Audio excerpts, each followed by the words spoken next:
एक प्रसिद्ध वकील एक मामले में एक महिला का बचाव करने के बाद उसकी ओर ऑब्सेस्ड हो जाता है, जिससे उसकी दीर्घकालिक शादी और वह करियर खतरे में पड़ जाता है, जिसे उसने एक कला गैलरी में मेहनत से बनाया है, जो कि आर्थोकैट्स से भरी हुई है।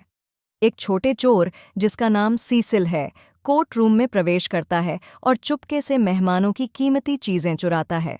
दूसरी ओर सीसिल की साथी समीर अपने मेज पर रखे कुछ नाश्ते की मांग करती है, लेकिन जब उसे पता चलता है कि गैलरी का अशर उसे रंगे हाथ पकड़ लेता है, तो वह धमकी में आ जाती है।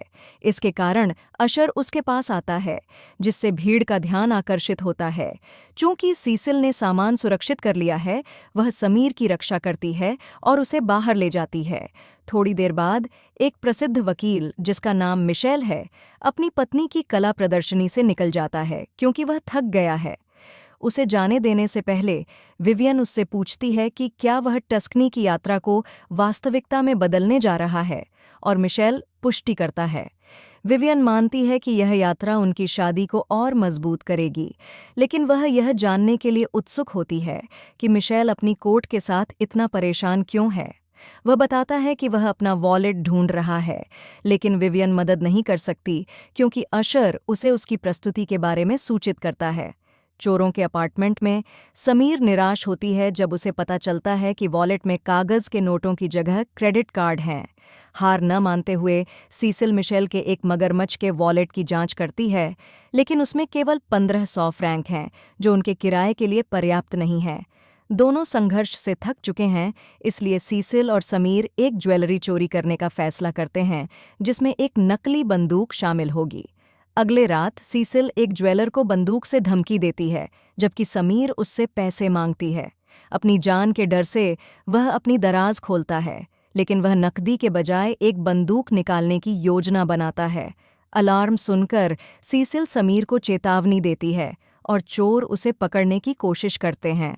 हैरानी की बात है कि वह ज्वेलर चोरों पर हावी हो जाता है और अपना अलार्म चालू कर देता है, जिससे उनकी चोरी बेकार हो जाती है।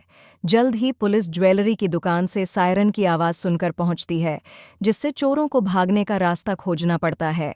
आंगन में सीसिल एक कचरे के डिब्बे का इस्तेमाल करके छत पर चढ़ती है, लेकिन समीर संतुलन खोने लगती है। सीसिल उसे अपना हाथ बढ़ाने के लिए प्रोत्साहित करती है, लेकिन समीर असफल हो जाती है क्योंकि मदद के लिए पर्याप्त बल नहीं है। अंततः पुलिस आती है, जिससे समीर सीसिल को उसे छोड़ने के लिए प्रेरित करती है। इसके बाद सीसिल अपने अपार्टमेंट लौटने वाली है जब वह पाती है कि पुलिस उनके स्थान की तलाश कर रही है, जिससे उसे एहसास होता है कि वहां रहना अब सुरक्षित नहीं है। अगले दिन सीसिल डेस्परेशन में अपने पूर्व प्रेमी विंसेंट से अपने अपार्टमेंट में सोने की अनुमति मांगती है। सीसिल कॉरपोरेट कपड़े की दुकान से चोरी करती है, क्योंकि उसे एक कानून फर्म में मदद मांगने जाना है। मिशेल के ऑफिस पहुंचने पर सीसिल उससे मदद मांगती है, क्योंकि वह सशस्त्र डकैती के प्रयास के लिए गिरफ्तारी का सामना कर रही है। पहले तो मिशेल मना करता है, क्योंकि उसे इस तरह के मामले को संभाले वर्षों हो गए हैं, लेकिन सीसिल अपने अनुरोध पर जोर देती है क्योंकि वह समीर को बचाना चाहती है। अचानक मिशेल का फ़ोन बजता है और उसकी सचिव उसे उसकी निर्धारित मीटिंग के बारे में सूचित करती है। सीसिल उसे कुछ मिनट देने के लिए कहती है ताकि वह अपनी कहानी सुना सके, इसलिए मिशेल अंततः उसके अनुरोध पर राज़ी हो जाता है। तुरंत सीसिल उसे बताती है कि पिछले रात क्या हुआ और उससे अनुरोध करती है कि वह उसका प्रतिनिधित्व करे ताकि वह समीर को मुक्त कर सके। फिर से मिशेल उसे याद दिलाता है कि वह अब इस तरह का मामला नहीं लेता है, इसलिए वह आश्चर्य करता है कि उसने उसका पता कैसे पाया। जवाब देने के बजाय सीसिल उसके सवाल को टालती है और उससे निवेदन करती है कि वह उसके मामले को स्वीकार करे। मिशेल उसे अपने सहयोगी को संदर्भित करने का निर्णय लेता है, इसलिए वह उससे उसका नाम और पता पूछता है। जैसे ही वह अपनी जानकारी लिखती है, मिशेल फिर से पूछता है कि उसने उसका नाम कैसे जाना। तो सीसिल वह वॉलेट लौटाती है जो उसने गैलरी से चुराया था। मिशेल अपनी निराशा व्यक्त करता है, लेकिन सीसिल उसे आश्वस्त करती है कि उन्होंने उसके कार्ड का उपयोग नहीं किया है। स्थिति को समझाते हुए सीसिल यह जानना चाहती है कि क्या उसका मामला गंभीर है, और मिशेल मानता है कि वह डकैती के लिए 6 साल की जेल की सज़ा का जोखिम उठाती है। सीसिल ऐसी सज़ा सहन नहीं कर सकती, इसलिए वह सुझाव देती है कि वह कह दे कि उसने रात एक दोस्त के साथ बिताई थी। हालांकि मिशेल उसके विचार के खिलाफ है, क्योंकि यदि यह सिद्ध होता है तो इसे गवाहों की छेड़छाड़ माना जाएगा। मिशेल उसे चेतावनी देता है कि इससे उसकी सज़ा में 3 साल और जुड़ जाएंगे और उसके वकील की भी अवहेलना होगी। फिर से सीसिल उससे अनुरोध करती है कि वह उसका मामला ले और जोर देती है कि वह गरीब है। जब मिशेल अभी भी आश्वस्त नहीं होता है तो सीसिल अपनी स्कर्ट ऊपर उठाकर उसे आकर्षित करती है। अचानक सीसिल मिशेल की आलोचना करती है कि वह एक बेदर्द आर्थोकैट है और बताती है कि वह नहीं जानता कि गरीबी कैसी होती है। वह जाने से पहले मिशेल से अनुरोध करती है कि वह उसे बताए कि वह पुलिस से क्या कहेगी।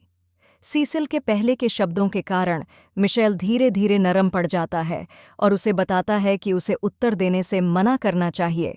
हॉल में मिशेल अंततः उसे प्रतिनिधित्व करने के लिए सहमत होता है, जिससे सीसिल की आभार प्राप्त होती है।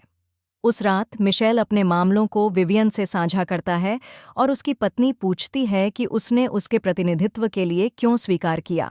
मिशेल सरलता से उत्तर देता है कि यह उसके कर्तव्य के रूप में है, लेकिन विवियन सोचती है कि उस महिला की आकर्षण ने उसकी स्वीकृति में योगदान दिया हो सकता है। अगले दिन लोराइन मिशेल के ऑफिस में आती है और उसे सूचित करती है कि उसने ज्वेलर में एक दोष पाया है। अपनी जांच के आधार पर लोराइन बताती है कि ज्वेलर महिला आवेदकों को नौकरी के विज्ञापनों के माध्यम से अपनी दुकान में ले आता है और उनका लाभ उठाता है।